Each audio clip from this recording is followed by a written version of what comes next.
Lumipas ang panahon na madalas ko nang kasama si Enzo.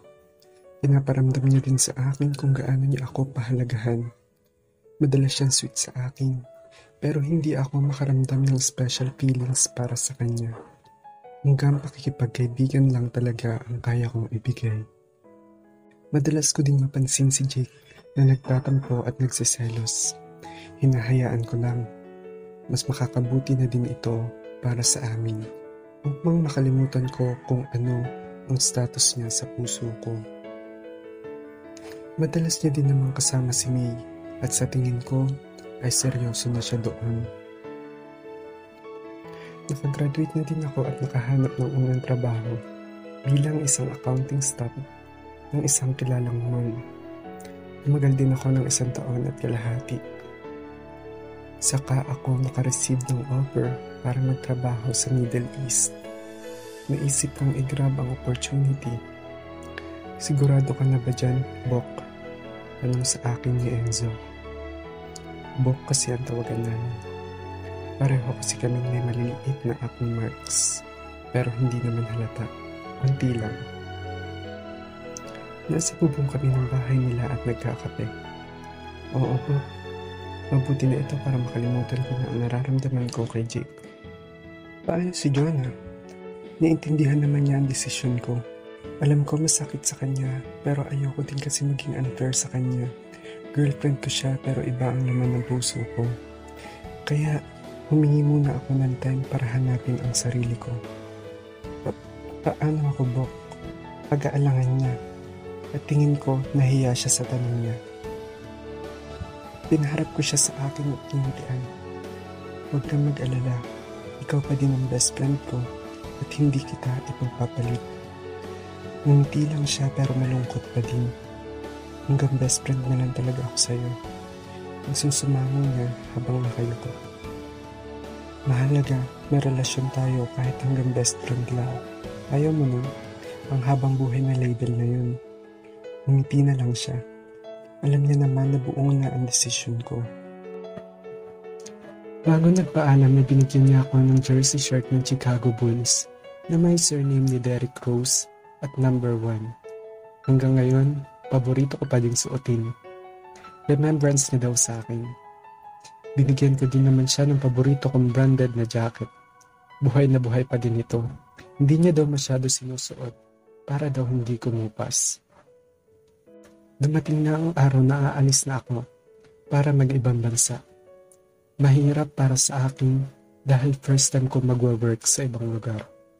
Pero mas mahirap ang iwanan si Jake. Sinadya kong huwag ipaalam kay Jake na aalis ako. Ayoko kasing malaman ang reaksyon niya at baka mapigilan niya ako. Umalis ako at tuluyang hindi nagpaalam sa kanya. Narating ko na ang destinasyon ko. Noong una, nahirapan ako kasi iba ang climate. Napakainit. Iba't ibang cultures at nationalities din ang nakakasalamuha ko. Nakapag-adjust din naman ako. Pero hindi pa din mawala sa isip ko si Jake. Lalo na yung sinabi niya sa akin sa chat na nabasa ko. Kinabukasan wala nang dumating ako sa destinasyon ko. Madaya ka. Akala ko ba walang anulan? Hindi mo man lang ako sinabihan na aalis ka na. Pakiramdam ko, wala akong kwenta sa'yo. Nalungkot ako noong nabasa ko yun. Nakaramdam din ng guilt. Hindi ko dapat ginawa sa kanya yun. May mga pinagsamahan din naman kami. Pakiramdam ko tuloy, napaka-selfish ko. Hindi ko man lang kinonsider yung mararamdaman niya. Simpleng sorry lang ang reply ko sa kanya at mula noon ay hindi na siya nagparamdam. Gusto ko siyang kamustahin pero nahihiya ako. Mahigit 1 taon na akong nagtatrabaho dito. May na-receive akong message galing kay tita, mama ni Jake. Nagkamustahan kami. May mga kinuwento siya at nagbilin din ng pasalubong. Ryan, nag-aalala ako sa pinsan mo. Singit ni tita sa chat namin. Alam kong si Jake ang tinutukoy niya. Mula kasi noong umalis ka, ay hindi ko na siya makontrol. Lagi siyang nasa barkada niya. Tapos pag uwi, laging lasing. Huminto na din siya sa pag-aaral. Pati nga si May ay umiyak sa akin. Dahil hiniwalayan daw siya. Hindi ko na nga alam kung anong gagawin ko sa kanya. Mabuti pa noong nandito ka, ay nagagabayan mo siya. Tiwala kasi si tita sa akin dati. Ginagabayan ko naman talaga kasi si Jake. Kaya pag magkasama kami ni Jake ay kampante sila. Dahil alam nilang ako ang kasama. Nakaramdam ako lalo ng guilt dahil sa nalaman ko. Lalo sa huling chat ni tita. Nalaman kong gumagamit na daw ito ng marijuana at ginagawang negosyo. Nabahala ako. Hindi ko alam kung kasalanan ko ba ito o baka impluwensya ng barkada niya. Pero nag-alala talaga ako para sa kanya. Paano kung mapahamak siya? Hindi ko mapapatawad ang sarili ko.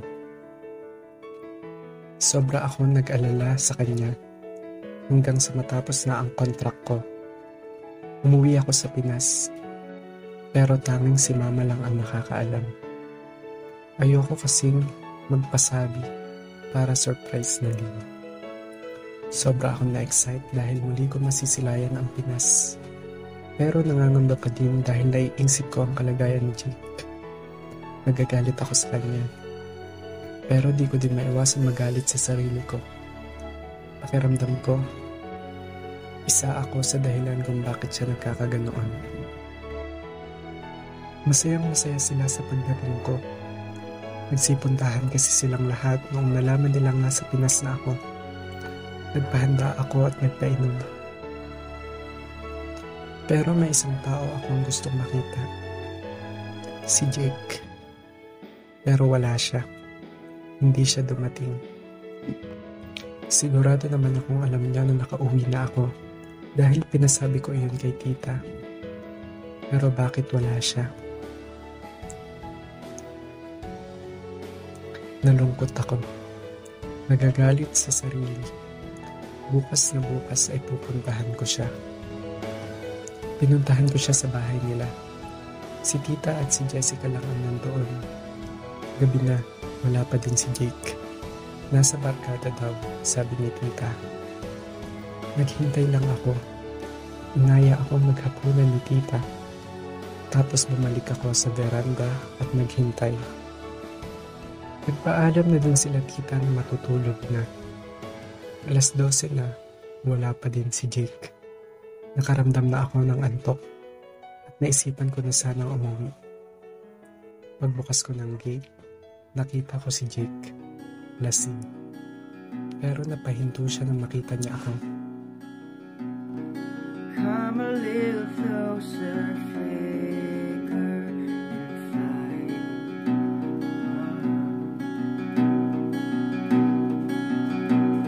We'll have about an inch space when I'm here. I can breathe in what you breathe out. Nagkatitigan kami. Amoy alak at sigarilyo siya. Ibang-iba na ang itsura niya. Gwapo pa din siya, pero parang napabayaan niya na ang itsura niya. Medyo nag-matured ang mukha niya. Gustong-gusto ko siyang yakapin. Kita ko din sa itsura niya ang pagkabigla, pero napalitan niya ng pagkabugnot. Nawala yata ang pagkalasing niya at dumiretso ng tayo. Pumasok siya sa gate at nilampasan niya lang ako. Kumpirmado. Galit pa din siya sa akin, pero kailangan ko siyang makausap. Jake, sigaw ko sa kanya, na noon ay nakatalikod na sa akin. Nagpatuloy pa din siya ng lakad, kaya agad-agad ko siyang nilapitan at malakas na kinabig paharap sa akin. Nakita kong nagalit siya, pero hindi pa din nagsasalita at agad na tumalikod. Napuno ako. Muli ay pinaharap ko siya at malakas na sinuntok sa mukha, dahilan upang matumba siya. Nagilty ako dahil pumutok ang labi niya at dumugo. Nakita kong tumulo ang luha niya. Pinunasan niya lang ang dugo sa labi niya at hirap na tumayo. Hindi pa din siya nagsasalita. Muling tumalikod. Jake, kausapin mo ako. Sigaw ko sa kanya. Para saan ba? Wala naman akong kwenta sa'yo, di ba? Huminto siya at mahina nagsalita habang nakatalikod. Naramdaman kong nagpipigil siyang umiyak dahil nauutal siya. Humarap ka sa akin, mariin kong sabi sa kanya. Humarap naman siya pero hindi tumitingin sa akin. Anong ginagawa mo sa buhay mo? Gilit kong tanong sa kanya. Buhay ko to. Pwede ba? Huwag mo akong pagsasabihan na parang may pakialam ka sa akin. Mariin niyang sabi saka tumingin sa akin. Tahimik. Kinalma ko ang sarili ko. Nag-isip ako ng paraan paano ko siya makakausap na maayos. Wala akong maisip. Kasi kinakain ako ng guilt. Ramdam ko sa mga salita niya ang hinanakit. Tapos ako pa ang may ganang magalit at suntukin siya. Tuluyan na akong kinain ng guilt. Kaya mabilis akong lumapit sa kanya at niyakap siya na mahigpit. Pumapalag siya. Pero hindi ako nagpatalo. Bagkus ay hinigpitan ko pa ang pagyakap. Miss na miss ko pa din siya. Mahal na mahal ko pa din siya sa kabila ng 2 taon na iniwan ko siya. Mas lumalim panalo ang naramdaman ko para sa kanya. Hindi ko na maramdaman na pumapalag siya pero nagsalita siya. Pwede ba umalis ka na? Malamig na sabi niya. Pero mas malakas ang dating nun na naging dahilan upang kumalas ako sa pagkakayakap sa kanya. Ano pang gusto mo? Nasuntok mo na ako, di ba? Ano pang gusto mo? Tuluyan na tumulo ang luha niya. Ano? Gusto mo pa ba akong suntukin? Saktan mo ako. Total, diyan ka naman magaling, di ba? Ang manakit, tapos mong iwan. Sige na, bumbugin mo na ako. Pagsisigaw niya. Ano bang pinagkakaganyan mo? Mahina kong tanong. Wala kang alam. Sigaw niya ulit. Pakiusap, kuya. Bugbugin mo na ako. Yung mas masakit kaysa sa nararamdaman ko ngayon. Umagulgol na siya at puno ng luha ang mga mata. Sa akin ba siya nagagalit? Gaano ba kalaki ang galit niya para gawin niya sa sarili niya ito? Gusto ko na ding umiyak, pero pinipigilan ko.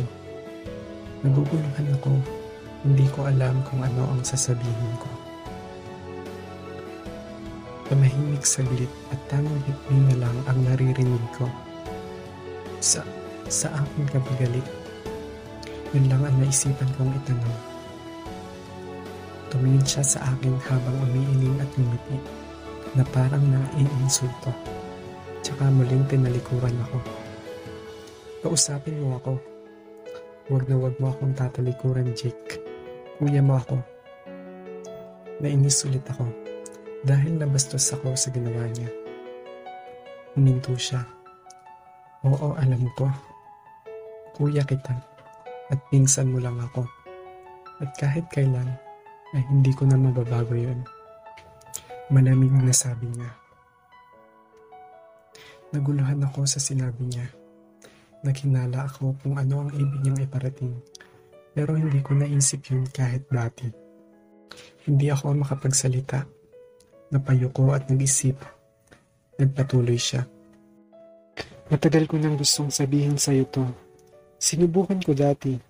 Naalala mo ba yung time na pinaliguan mo ako dahil lasing na lasing ako? Naalala ko yun. Yung time na sobra akong nasaktan dahil akala ko ako ang sinasabihan niya na mahal kita. Pero alam ko, para kay May yun. Para sa'yo yun. Pero wala akong nakitang reaksyon sa mukha mo nung tingnan kita. Kaya nagkunwari na lang ako na para kay May yun. Ayoko din mag-iba ang tingin mo sa akin at iwasan ako. Makasama lang kita ay ayos na sa akin. basag pa din ang boses niya. Natameme ako dahil sa mga nalaman ko. Sorry, pero pinilit ko naman pigilan ang mga nararamdaman ko para sa'yo. Dahil alam ko, lalaki ka at lalaki din ako. Pero hindi eh. Hindi ko napigilan hanggang sa dumating si Enzo. Sobra akong nagsiselos noon. Pero hindi ko pinapahalata sa'yo. Hanggang sa tuluyan ka nang mawala at ng ibang bansa. Garalgal pa din ang boses niya. Alam mo bang sobra akong nasaktan nun? Hindi mo man lang nagawang magpaalam.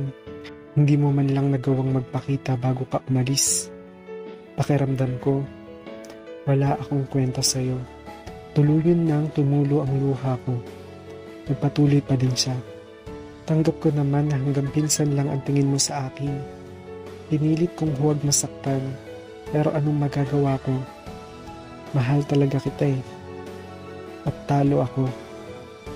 Naisipan kong magbisyo para kahit papaano ay makalimutan ko na ang kalokohang ito. Malayang tumulo ang mga luha ko. Sa loob ng mahabang panahon na iyon, hindi ko man lang naisip na nararamdaman niya din yun. Pero sarili ko lang ang iniisip ko. Puro sarili ko lang ang iniisip ko. Hindi ko alam na may nasasaktan na ako. Nasaktan ko si Jake at dahil sa sakit na yun, nagawa niyang sirain ang buhay niya para lang makalimutan ako. Kasalanan ko ang lahat. Humarap siya sa akin. Pero pinilit na pinapakalma ang sarili. Ngayon, alam mo na ang lahat. Anong masasabi mo? Nakatingin siya sa akin. Umiling-iling ako at hindi makapagsalita. Puno ng luha ang mga mata kong nakatingin sa kanya. Sa kabila ng lahat ng nangyari, ay mahal pala ako ng pinsan ko. Hindi bilang kuya, hindi bilang minamahal. Sobra akong naawa sa kalagayan niya. Kung alam ko lang sana, hindi kami aabot sa ganito. Puro sarili ko lang ang iniisip ko. Napaka-selfish ko. Gusto ko magsalita pero hindi ko alam paano mag-uumpisa. Huminga muna siya ng malalim at umiling sa katumalikod.